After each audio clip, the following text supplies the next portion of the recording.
Bismillahirrahmanirrahim. Assalamualaikum warahmatullahi wabarakatuh.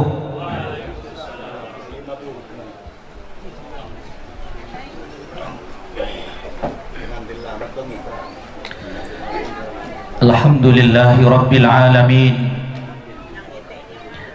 Wassalatu wassalamu ala asyrafil anbiya'i wal mursalin, Sayyidina wa habibina wa maulana Muhammadin wa ala alihi wa ashabihi ajma'in.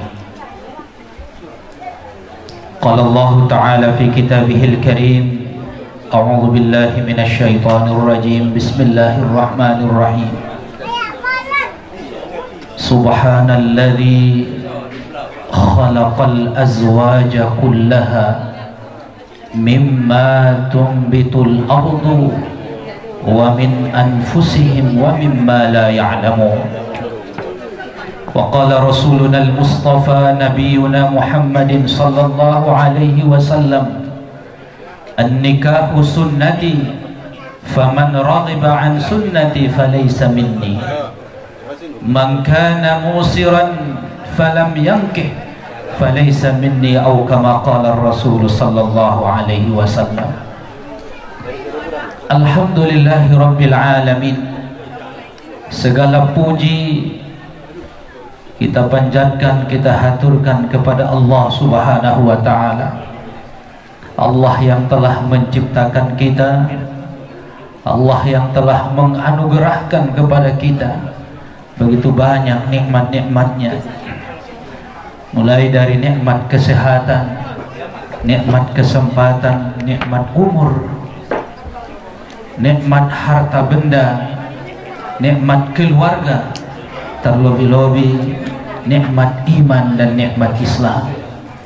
Oleh karena itu, sebagai seorang hamba, kita wajib bersyukur kepada Allah subhanahu wa ta'ala, memperbanyak ucapan alhamdulillahi rabbil alamin,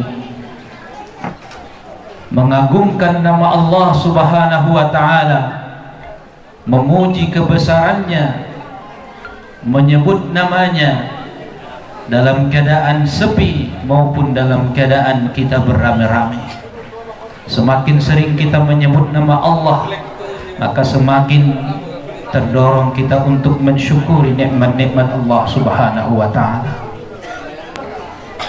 Para hadirin, para tamu undangan yang dimuliakan Allah subhanahu wa ta'ala, yang sama-sama kita hormati orang tua kita, barisan alim ulama, cerdik pandai, hato bangun harajau,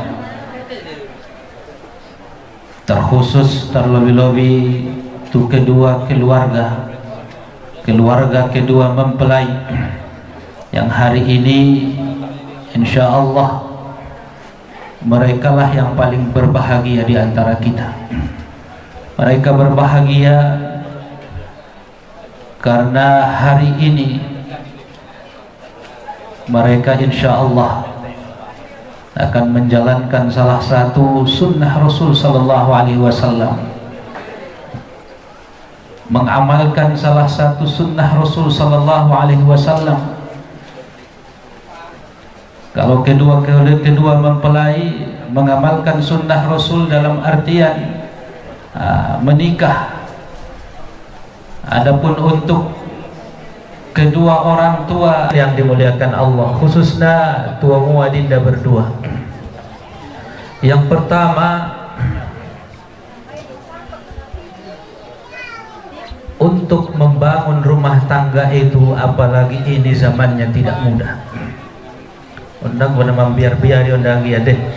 Nah, memang begitulah faktanya kita lihat. Namun begitu pun sulitnya membangun rumah tangga di akhir zaman ini, kalau kita mengikuti syariat Allah subhanahu wa ta'ala, yang sulit itu akan menjadi mudah, karena semuanya tergantung kepada Allah. Sesulit apapun suatu perbuatan, kalau Allah memudahkan pasti akan mudah. Maka yang pertama adinda, Allah menyebut Nikah itu dengan satu istilah di dalam Al-Quran, Allah menyebutnya dengan istilah mitsaqan ghalidha. On perlu kita garis bawahi khususnya tua munaduan. Akad nikah Allah sebut dengan mitsaqan ghalidha. Apa arti mitsaqan ghalidha? Mitsaq artinya janji, ghalidha artinya berat, kuat. Maka akad nikah adalah janji suci yang diikat dengan kuat dan berat. Kalau kita lihat di dalam Al-Quran, istilah mitsaqan ghalidha ini hanya kita temukan pada 3 tempat. Yang pertama, Allah menggunakan istilah mitsaqan ghalidha ketika Allah berjanji dengan umatnya Nabi Musa, kaum Bani Israel. Apa janji Allah dengan kaum Bani Israel? Kalian tidak boleh mencari ikan di hari Sabtu. Jadi Allah berjanji dengan kaum Bani Israel untuk tidak mencari ikan bekerja di hari Sabtu, karena hari Sabtu bagi orang-orang Yahudi adalah hari untuk beramal ibadah. Allah menggunakan istilah mitsaqan ghalidha, akad yang suci dan sakral yang kuat. Tapi apa yang terjadi? Sebahagian dari orang-orang Yahudi ini melanggar mitsaqan ghalidha, teman biasanya. Itulah kalau ada jarak antara hati suami dengan hati istri, lambat laun jarak itu semakin besar, dan pada akhirnya akan renggang dan terjadilah perceraian. Maka kalimat hunna libasul lakum wa antum libasul lahun harus kita pahami. Engkau adalah pakaian bagi suamimu, engkau adalah pakaian bagi istrimu. Artinya engkau menjadi pelindung baginya. Yang kedua, engkau harus menutupi aibnya. Dan yang ketiga, tidak boleh ada jarak antara kalian berdua. Adinda berdua, para hadirin tamu undangan yang dimuliakan Allah Subhanahu wa ta'ala. Kemudian sebelum menikah, keimanan seseorang itu separuh. Sealim-alimnya seseorang kalau belum menikah imannya baru separuh. Tapi kalau sudah menikah imannya menjadi satu. Menjaga separuh imannya itu.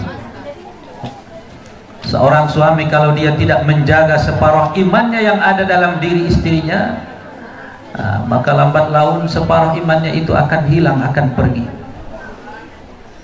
Man tazawwaja faqad istakmala nisful iman.